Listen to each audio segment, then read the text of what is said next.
Welcome to As the Story Grows. I'm Brian Patton. Today I'm stoked to welcome Tigerqwine frontman Hayden Trobee to the podcast. The new Tigerqwine record, Toil Spin, is out today on Tooth and Nail Records.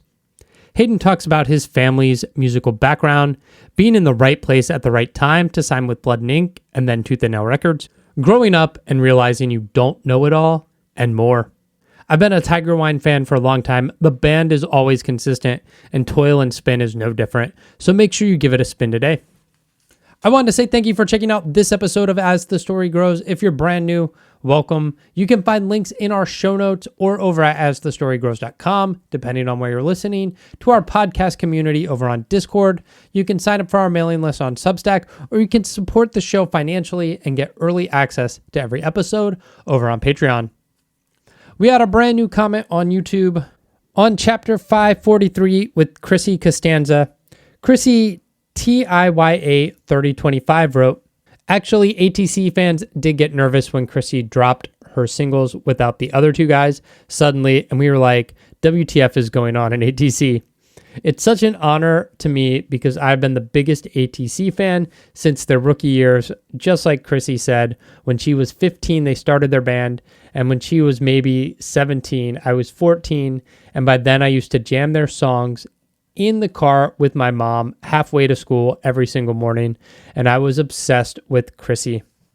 As a girl, I always wanted to be like her because she was so inspiring as another teenager at that point, and I was obsessed with the music too, and I always wanted to be a musician one day, just like Chrissy." And I hope everyone enjoys today's chat with Hayden Trobee from Tigerqwine.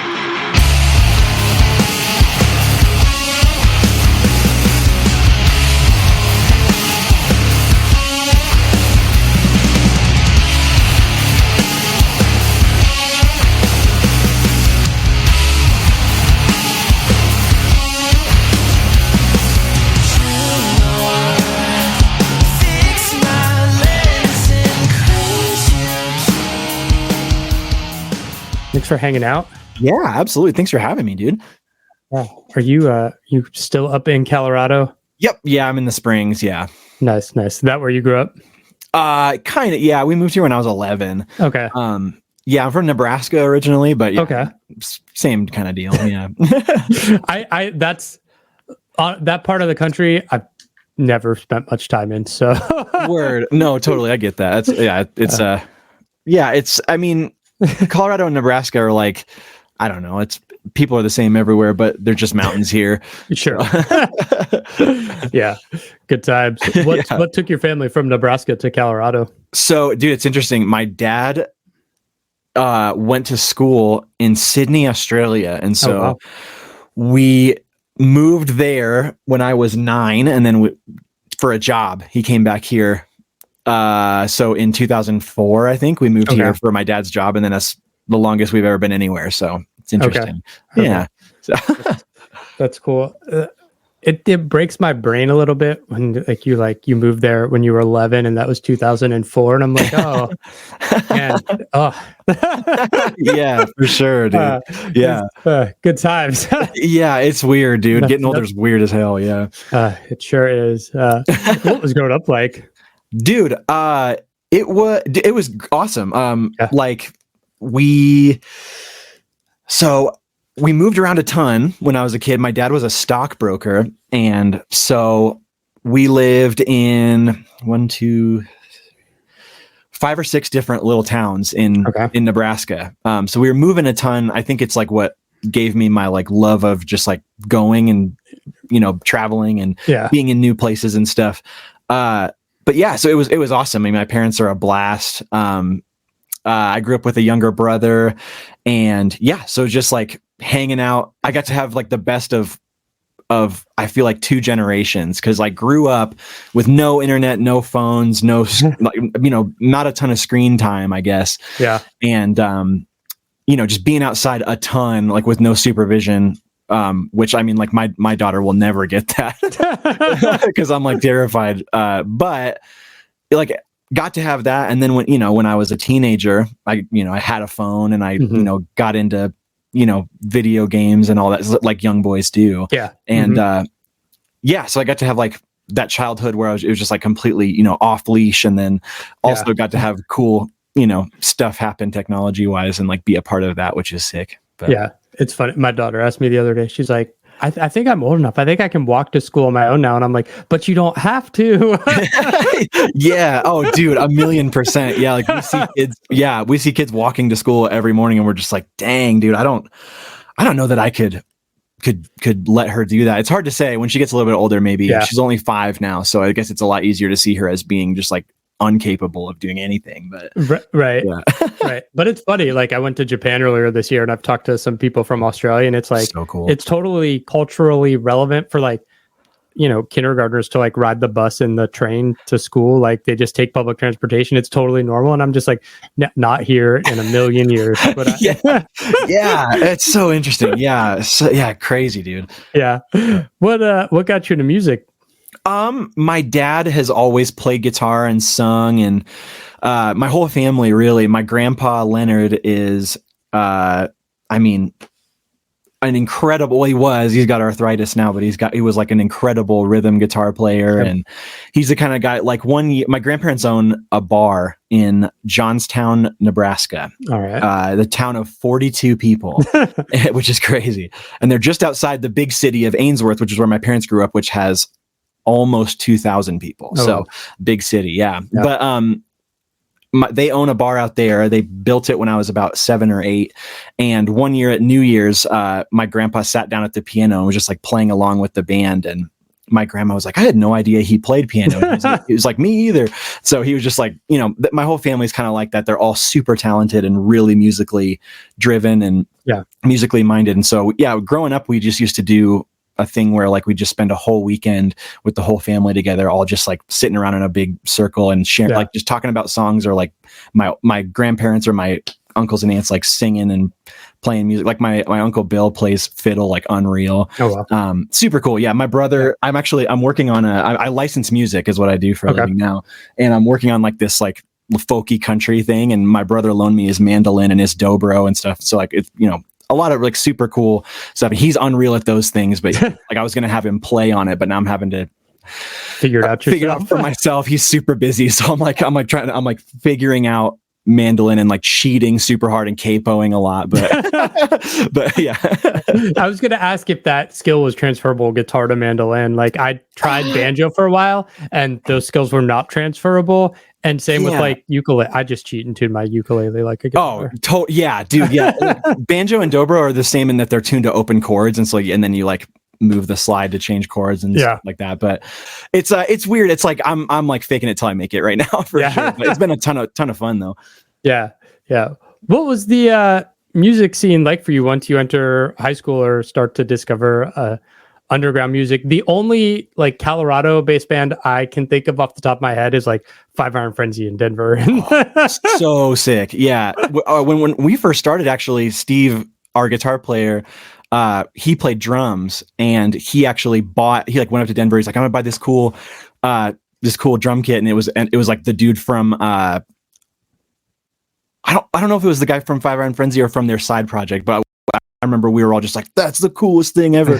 Like they're just like, gods to us. But I was always like really, really interested in being in a band. It was like the pinnacle of what I could think of when I was a kid. Like if I could just do that, it'd be, the end all of everything. And I think the first thing I ever played in was me and like a couple of buddies threw together a couple of cover songs for a battle of the bands at a high school here. And I just remember I was like, sick, I can die now, and like, we played a cover of the Pierce the Veil cover of Beat It by Michael Jackson. It was like nuts.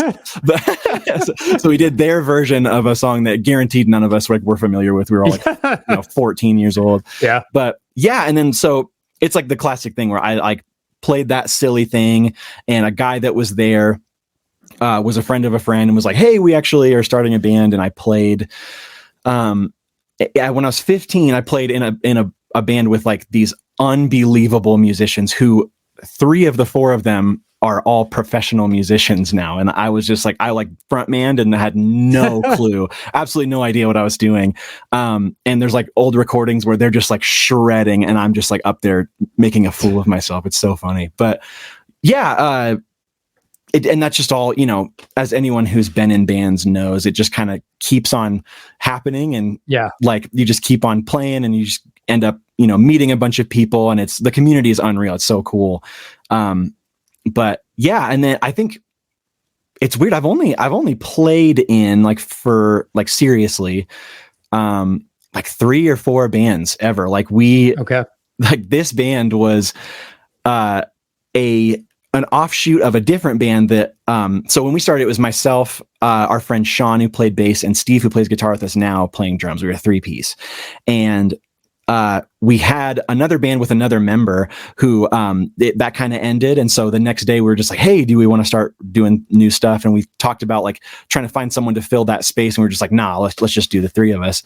And it was the 3 of us for a couple of years until we met Shane, and just hit it off with him so well. And we were just like, hey, we want you to come. Like, so he and his wife, like he actually ended up getting married, and he and his wife moved out here like on a whim to come out and like start touring and stuff, which was just so sick. But yeah, that's cool. What was the inspiration for the band name? So we had our first show the next day, and they were like, you guys have to have a name. Like I don't know, we keep on putting like, because our band before was called Eyes. And the way they were putting it on Facebook was they were just like members of Eyes, because like it was a real droughty time in Colorado Springs music, and so there were only a few bands, so that worked. But they were just like, hey, we better have a name for you guys.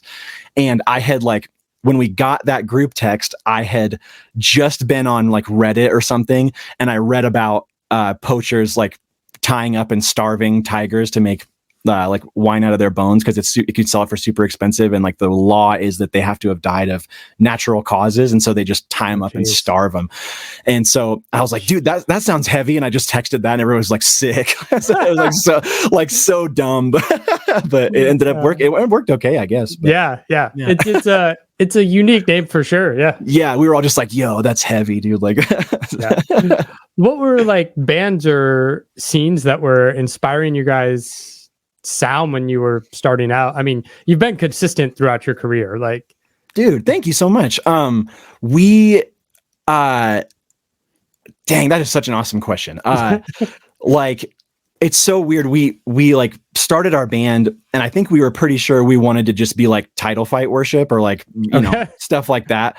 And I think it was so funny. We spent the first few years just being terrified that we're like, okay, does this sound too much like, Balance and Composure or whatever, which is hilarious, because we couldn't see them with a Hubble telescope, dude. Like, we were nowhere near those bands. And like, we also didn't even sound that way.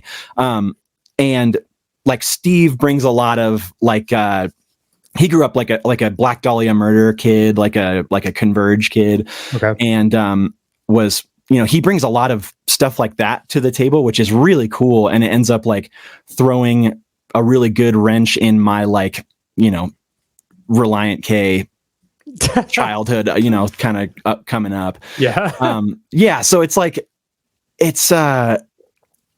dang, I wish I had a better answer for that. Like we grew up, we came up like worshiping bands like Oh Brother. Do you know Oh Brother at all? Yeah. Oh, yeah. They're unbelievable. We were like just obsessed with them. They have an offshoot called Hades. If anybody's never heard of Hades, they're like, we always say that's the best band to never do it.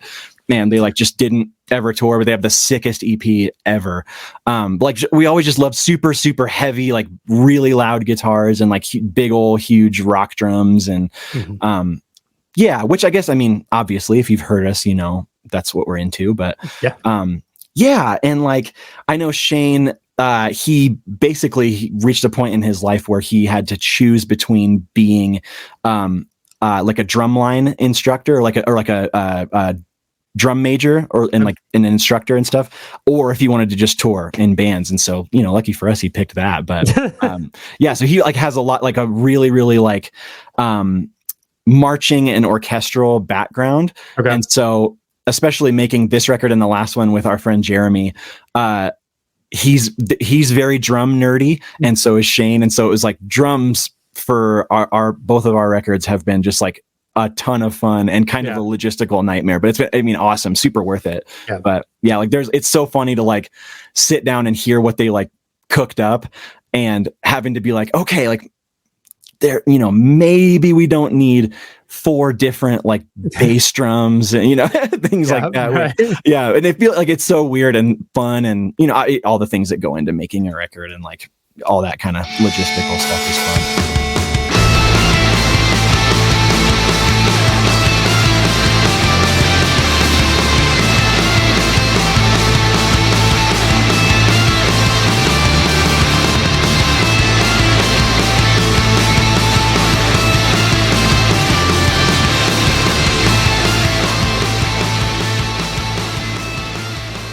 What led you guys then to Blood and Ink Records? So we stumbled ass backwards into Blood and Ink.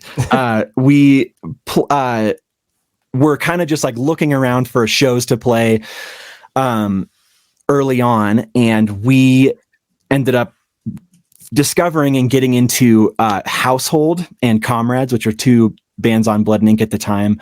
And like back then it was funny, like they were, you know, among like small DIY touring, they were just like legends. And, you know, it was like an if you know, you know. Yeah. And because Comrades toured nonstop for like a decade and a half, like all of the time. And we were really super into them. We were like, you know, looked up to them super hard. And they were playing a skate park in Denver. And we were just like, we got to play that show. And so we like pulled, you know, every string we could think of, like called everyone we could think of, like, hey, we got to get on this show. And went and played with them at the skate park, and they actually, DIY touring is so funny. They somehow for some reason they booked 2 Denver shows. They booked a skate park and then like you know, down the road at this little DIY venue called Seventh Circle. And if you know, if anybody listening, if you know, you know too, like that's, you know, DIY folks know Seventh Circle. But so we were like, oh, sick, like. They were like, do you guys want to play that one too? We're like, yeah, dude, for sure. So we played 2 nights in a row in Denver with Household and Comrades till like, you know, till like 20 or 30 people, you know, total both nights. But like, yeah. And then we really hit it off with them. And it just so happened that, so like Blood and Ink, for people that know, has traditionally been like a punk and hardcore label. And they just so happened to have all had a conversation very recently to that moment. And they were just like, hey, we should sign a rock and roll band. And like, you know, before we sign another punk band or before we sign another straight edge band or before we sign another hardcore band or whatever. And it just so happened a couple of days later, we played with them and they hit up Daniel from Blood and Ink, and they're like, hey, we just played with this band. And he was just like, cool. You know, like we just happened to be the first band that he heard, or like, well, you know, in that first couple of bands that he had looked at for that reason. And so we just, you know, right place, right time. And, you know, hit it off with him super well too. So, I mean, it was just like, it was super fun. We were like over the moon to just like have, even though it was indie and like, you know, it's not like the pinnacle or anything, but we were just over the moon to like have a record deal, you know, like we're just like, oh, dude, this is what you talk about when you're a kid, you know, but it was awesome. Really cool. Which is so funny that they were looking for something, I don't know, outside the box or whatever, when like, they had Comrades, and that first Comrades record they put out, it's just post rock. Like it's not like it's crazy hardcore. Totally. It's like you have the band already. Like yeah, absolutely. And Households ended up going that way. So yeah. Oh, totally. Yeah, it's so funny. Yeah, it's just like cool, dude. Like we'll hop on this. Yeah. Do you know whatever happened to that label? They just like dropped off the face of the earth one day. Yeah. They. I actually don't super know what happened. We like there was a quite a falling out with a couple of the bands in the label, and you know, Twitter was a nightmare for a second about it. Yeah. Well, right, not even for a second. Twitter's just a nightmare. Yeah, but I know that there was like a falling out and there was like a breakdown in communication, and so it went really public. A couple of the bands went super public with it, and they were like, "Hey, this is really messed up," and we had always had like a good experience and a good relationship. And so we didn't really have any reason to, you know, go public with anything, and not that anything happened, but it was like we never felt the need to be like, hey, this this is bad, or it's been bad to us. So we were just like, okay, cool. We had like a really fun run, and it was over, and I think we got sent almost all of like the remaining vinyl and tapes and things like that of ours, which was awesome. Like we were super grateful. It doesn't always happen, and so we left fine, and we were cool with it, and we like had other things going on, and we were kind of ready to do something else anyway. So it just like getting into Blood and Ink, we like stepped out of Blood and Ink totally lucky and in the right place at the right time. Like, just lucky for us, ass backwards again. Yeah. But how then do you end up with Tooth and Nail? So before Blood and Ink went away, we had actually been talking with Adam from Tooth and Nail. He's our A&R now. And we had been corresponding for a couple of years, and he would hit me up over email, and he'd be like, hey, we'd love to do a release with you guys or whatever. And I would be like, yeah, dude, once we are done with our contract at Blood and Ink, I'd love to talk about it. And then, and constantly touring and being really, really busy. I think and being a child too, I think I was just like, I was like, oh yeah, I'll think about this later. I'll deal with what's on my plate, and then I'll get back to that. And we've kind of talked about shopping Nothing Is For You around to, whatever. And, and then he would hit up Steve as well. And so Steve and I had been communicating over email for like a few years. We realized we're like, oh wow, this is apparently something that we are interested in, but we just didn't clock it for some reason. We're just like, oh, this guy's like really, really wants us on. And so we kind of chose the option that we felt like was going to be like the best relationship wise and like the most easy to communicate with. And they've been wonderful. They've been super, super great and like accommodating and hands off in a good way. Yeah. They've been obviously everywhere they need to be hands on. They've been awesome. But as far as like music videos or photography or artistic direction, they have been super. They just like let us run with it, which is really cool. Like this new record, we're not doing music videos because we hate them. Okay. And we're like, it's so funny. Every record we've ever had to do music videos, all of us unanimously have been just like, this sucks. But and I don't know why. Like it's just like 4 people who all agree that like hate doing music videos. That's weird. But so for this record, we just did 3 live sessions at B24 where Steve was working in Kansas City. And so we were just like, hey, can we do that instead of music videos? And they were more than happy to like let us do that, which I think is so cool. Like that's not going to happen everywhere. There'll be, a lot of times you get forced to do this or that or the other. Right. I mean, there are labels where artists are doing 7-8 videos. Yeah, it's their crazy. Album, and it's like, you have this process. It seems like a good time to be on Tooth and Nail because it seems like they've kind of gone back to their roots of the early 90s, and there's, I don't know, a freedom at the label to just do whatever the fuck they want, right? Like, yeah. Oh, totally. Yeah. Yeah. Which rules for us. Like we love. Yeah.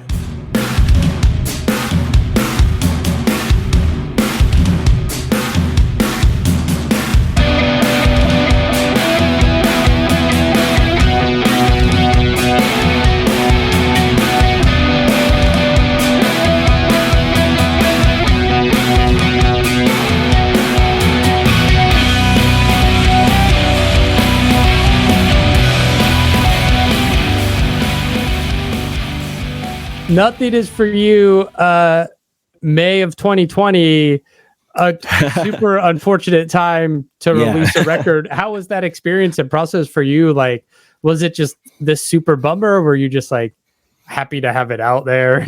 Yeah, I mean, that's a great way to put it. It was both for sure. Yeah, we were, it was so funny. I remember we had just toured with As Cities Burn, and TJ and Aaron from As Cities Burn had said, hey, we want to do some like management stuff for you guys. And so we were, again, just like over the moon. Like we've just always felt so lucky to do anything we've ever done. And it's just been like it's just all extra, honestly. Like we were just stoked to have toured one time, and anything that happened after that, we were just so grateful for. So from that angle, we were just so stoked to have it out there, and we were just ready to have it out. And at the same time, I remember we were on the phone with those 2 guys and talking about, hey, I like have this, they've got like this tour opportunity? Do you want to pick this one or that one? And so we had, for the first time in our little run, had the opportunity to be able to pick and choose and say, we want to do this one, or, hey, can we do this one? Or, hey, can we do a DIY in between, blah, blah, blah.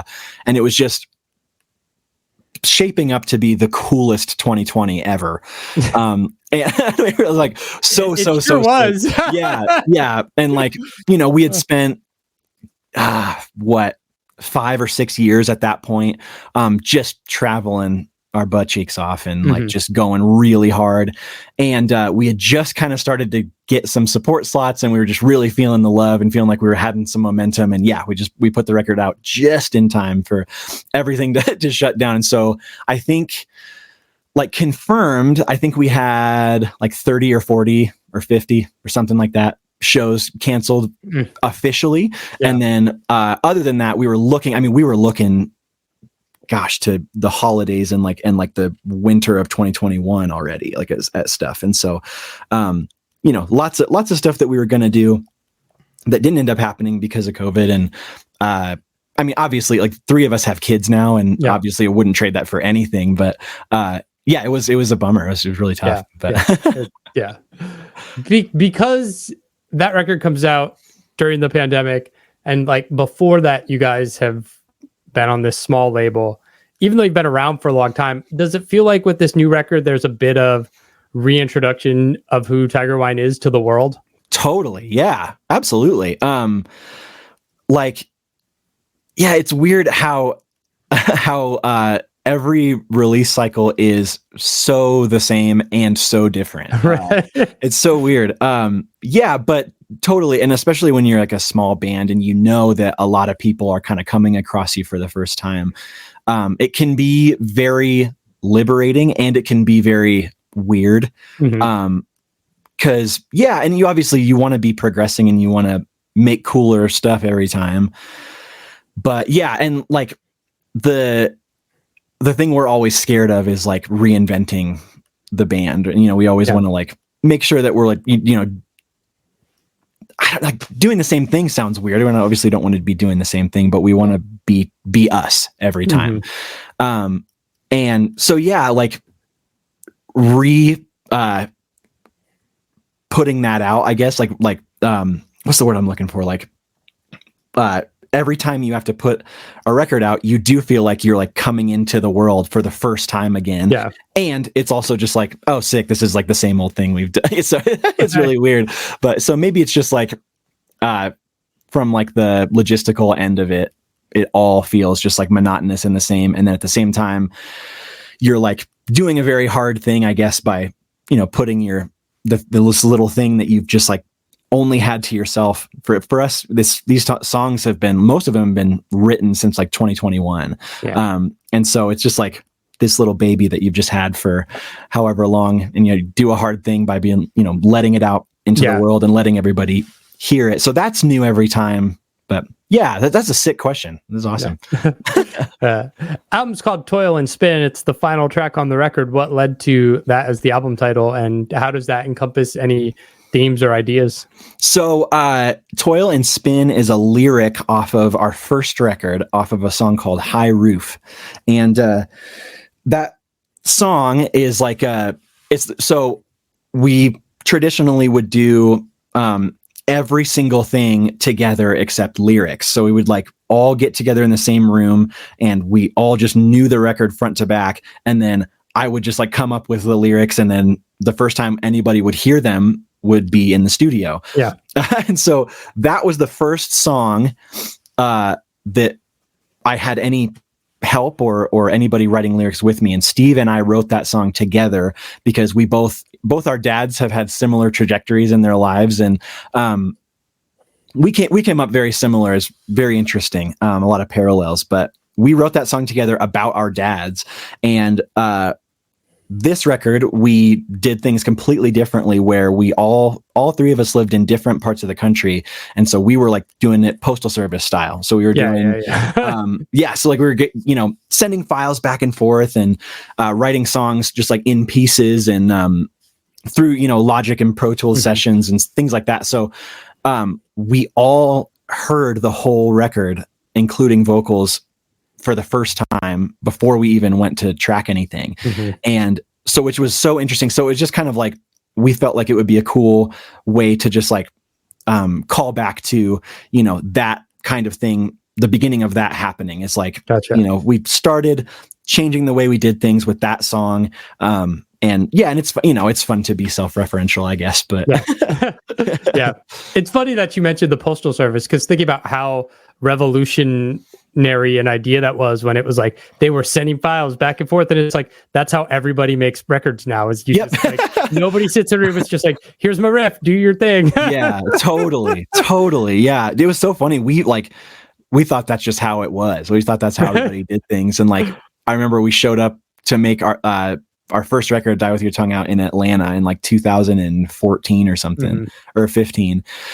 And we showed up, and he like Matt Goldman, who did our record, was like, he's like, yeah, this is a little, like, you know, a little unorthodox. And we were like, we just thought that everybody kind of just had it by heart, and then, you know, showed up with the album in their brain, and then, you know, just like, and then you just figured everything else out, which is insane. Yeah. Yeah. What was the inspiration for the album artwork?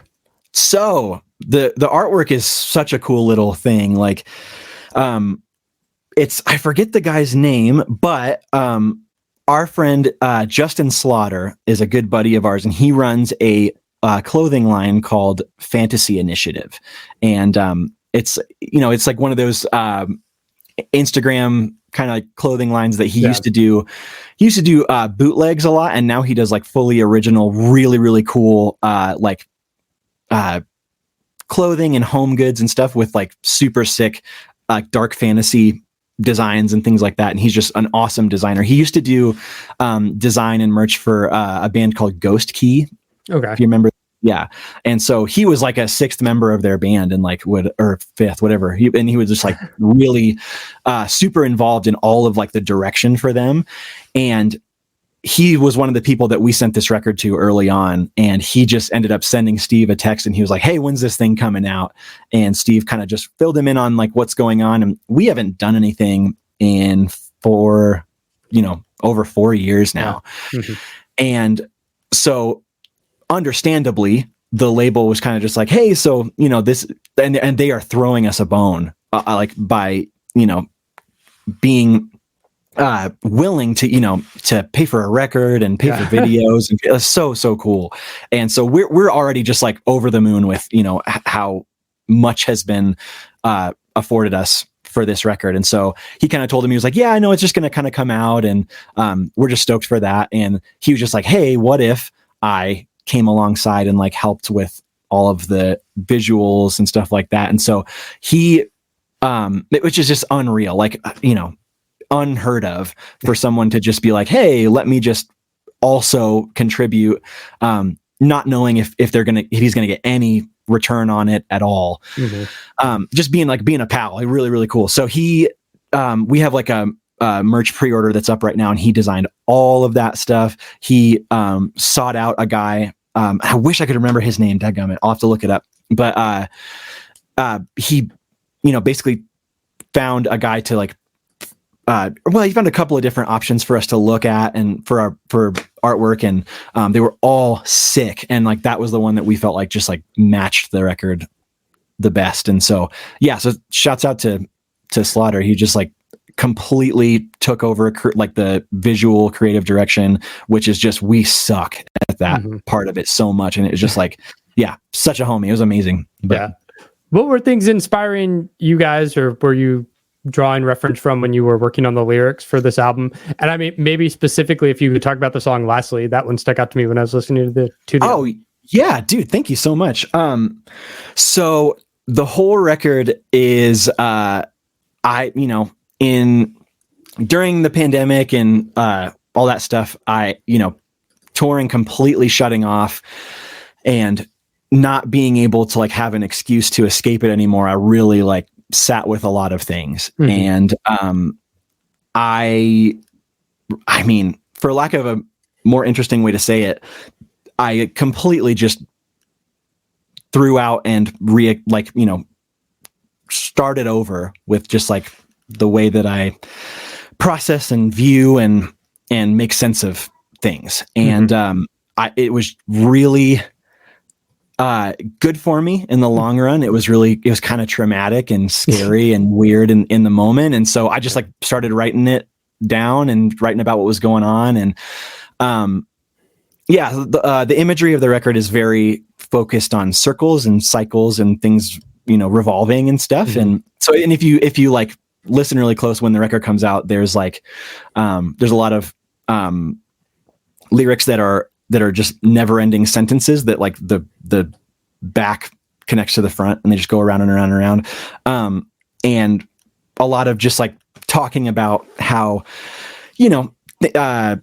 everything is in constant motion and everything is coming back around, and there's all kinds of growing and dying happening always. And so the song Lastly is like a perfectly good example of like so when it comes out, there's a lyric in it for those that haven't heard it, obviously, the push the cracks until it breaks, bring me back, I can see the gray. And so it's just basically like, if you listen to the lyrics of our first couple releases, I really wanted to be someone who had answers. And I was very involved with the idea of being an answers guy, I think. And I didn't have very many answers, and I really talked a good game like I did. And I wasn't really playing with a full playbook. And so there's a lot of like lyrics and a lot of songs of ours early on where I'm really just kind of pontificating, but thinking that I'm really getting at something deeper. And I think just having grown and having learned a lot, and having a child too is big. Just realizing that like, wow, I know nothing, and I like am so and like it's the classic thing that your dad always says, where it's like the more you learn, the more you realize how little you know. And so like and not that I have all the answers now, but I'm just more comfortable with not having them. And just existing. A lot of the songs talk about like how I think I just really needed to have like a greater purpose or something to look to for such a long time. And just becoming aware of the fact that just existing and just being and just living, I guess, and just being a person and getting to be in the world is enough. And you don't have to and especially if you're not convinced of it, you don't have to like point to some other thing or like something bigger. Cause like, there's things that are bigger than yourself are all around you all the time. And you don't have to like go crazy looking for them. And you don't have to have this like, specific stated purpose for every single thing. You just get to be here, which is sick. So there's definitely a zealousness of youth, and a lot of music from certain seeds, and then people travel and tour and see the world, and they're like, I don't know shit, like $1,000,000%, or I was wrong, and you're just like, and dude, exactly. My biggest fear is I was wrong, but now I'm right. Right. Yeah. Like that's my biggest thing I never want to touch is like, because you see it a ton, like we talk about it all the time, where it's just like there's a tendency to, when you change your mind about something, or when your mind's been changed, you tend to think, okay, cool, I didn't have it, but now I have it. Which is insane. Like that's so silly. But it's it's what we all do. It's so weird, but and like like being convinced of something you can't choose to be convinced of something or not. And so I don't know. That's just I'm going on and on, but album's out in 2 weeks. Most of the guys in the band now have children. What does the rest of this year look like, and like next year, as you think about potentially touring? And we're just kind of in the talking stage with a couple of things. Obviously, nothing is official or on the books, and we've always been a band that's very like even if we announce, or even if we're blah blah blah, like the tour's not real until you're plugged in at the first one. And so we're like So yeah, it's all very, very preliminary right now. And so maybe nothing, hopefully a couple of things, but yeah, so we're taking everything that we can get right now. And we're just like, just so grateful for, whatever does end up happening, if anything. Yeah. So it's nice. Like I think the pandemic was good for all of us to kind of develop an identity outside of being in a touring band. Yeah. Like it's so anyone who's toured will know that when you get like the post-tour blues, I'd never really thought about the fact that there's a reason for that. Is because when I got home, it was like I wasn't anybody. Yeah. Or like not I wasn't anybody, but like I didn't know who I was. Like, I was, I didn't know how to exist outside of the structure of driving and loading in and putting up and tearing down and playing and all that stuff, making it kind of rigid. So you really have to like be within boundaries. And then when I got home and I was just free to be who and whatever I wanted, I had no clue who I was. And so it was good to just be like, like I said, just be able to just sit with, painfully and sit with, who you are and like try to, make peace with just like, who you are and what you're about. And like, so it was good for us. And we both